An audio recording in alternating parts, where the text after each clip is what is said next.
Tallinna Ülikooli ja ettevõtte Mobilab koostöös valminud liitreaalsusmängud on seotud Eestimaa looduse ja sümbolitega.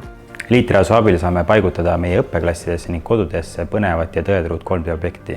Selleks tuleb skaneerida mobiilikaameraga mängukaardil olevat QR-koodi, mille tulemusena objekt avatakse ruumi paigutamiseks.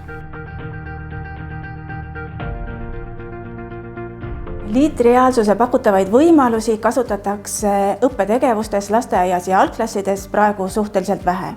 Samas on mängu lastega katsetanud õpetaja sõnul objektide nii-öelda ellu äratamine ja lähedalt uurimine lastele vägagi kaasa haaravad. Olgu selleks uuritavaks objektiks siis suvine sääsk, põllul kasvav rukilill või lendav pääsuke. Liitreaalsuse kasutamine aitab kaasata erivajadusega lapsi õppetöösse.